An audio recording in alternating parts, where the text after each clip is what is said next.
नमस्कार दोस्तों, जय हिंद, जय भारत। दोस्तों, आज हम इस वीडियो में जानेंगे इतिहास से संबंधित एक महत्वपूर्ण प्रश्न जो मध्य प्रदेश की बोर्ड व लोकल परीक्षाओं में पूछा जाता है कि ब्राह्मण क्या है और यज्ञ क्या है।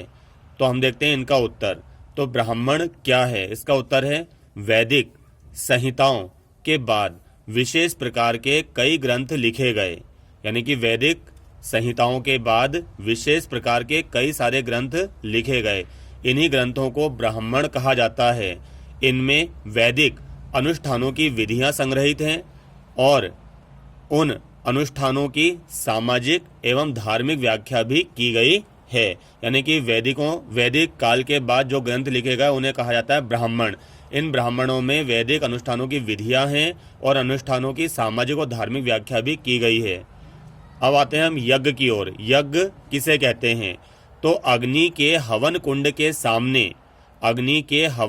के सामने तल्लीनता एवं तन्मयता से बैठकर मंत्रोच्चारण करना तथा किसी निश्चित उद्देश्य की प्राप्ति हेतु अग्नि में आहुतियां डालना ही यज्ञ कहलाता है। आपने देखा होगा, यज्ञ करवाते हुए अपन करते हैं स्वाहा, आहुति के बाद डालते हैं स्वाहा, ठीक है ना।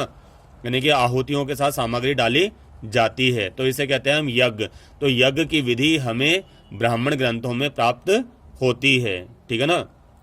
आज बात समझ में। तो ब्राह्मण क्या है? वैदिक संहिताओं के बाद जो लिखे गए ग्रंथ है उन्हें हम ब्राह्मण कहते हैं। इनमें अनुष्ठानों की विधियां हैं, ठीक है ना, उनकी धार्मिक व्याख्या भी है। और यज्ञ किसे कहते हैं? अग्नि कुंड के सामने बैठकर जब हम मंत्रोच्चारण करते हैं तथा आहुतियां डालते हैं, ठीक है ना, उसे हम कहते हैं यज्ञ।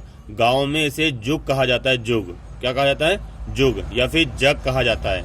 उम्मीद है आज का वीडियो को पसंद आया होगा, समझ में आया होगा। मेरे चैनल को लाइक करें, शेयर करें व सब्सक्राइब करें।